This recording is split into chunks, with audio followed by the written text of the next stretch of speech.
কৰি যুগতি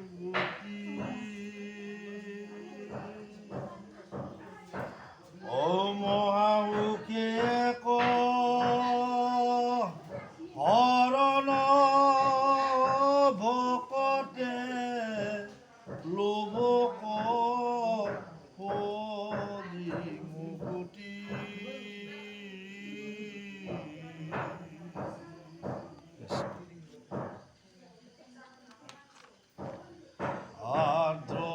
দ্ৰৌপদীৰ হেন সদয় হৃদয়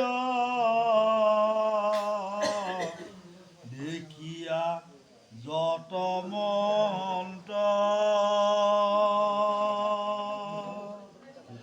সাধু সাধু হতি ধন্য দৈনমতি বুলি হবে প্ৰশংসন্ত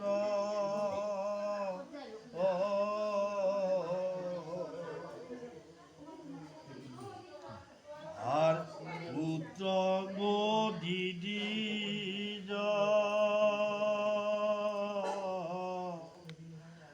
আহাঙ্ক কমিলা নমিলা তুমি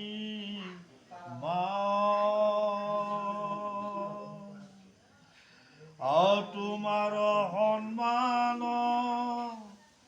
শান্তিনে দেখিব কৰিলা হেন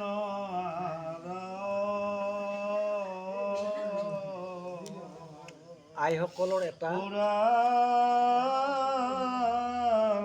কৰিলা হেন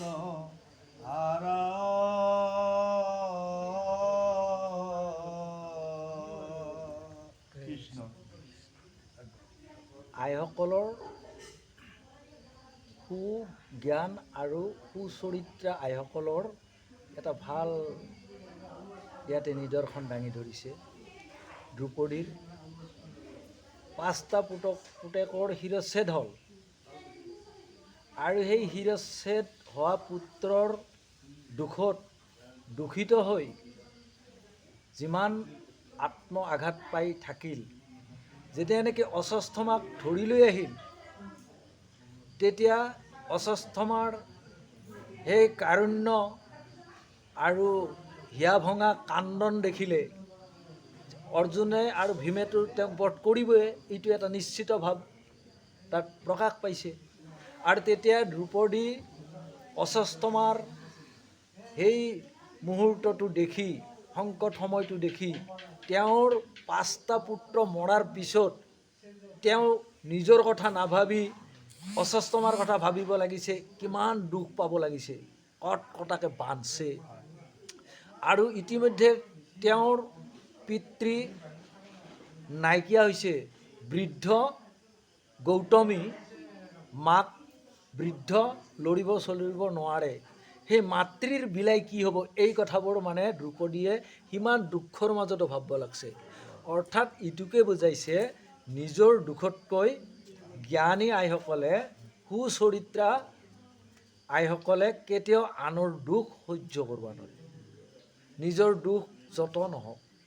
এইটো হ'লে আইসকলৰ মহৎ গুণ, আৰু এই গুণখিনিক যিয়ে আহৰণ কৰিব পাৰিছে সেইসকল আই মানে ইহ জগতত ধন্য, আৰু সেইসকল আইৰ মানে ঈশ্বৰে সদায় কৃপা কৰে। এইটো আমাক ভাগৱতে দ্ৰৌপদী আৰু অশ্বত্থামাৰ কথাখিনিত আমাক এইটো ধুনীয়া এটা স্পষ্ট মানে সুন্দৰ অন্তৰৰ মানে বিচাৰ বিবেচনাৰ এটা সূক্ষ্ম জ্ঞান আমাক দিছে। কৃষ্ণ কৃষ্ণ।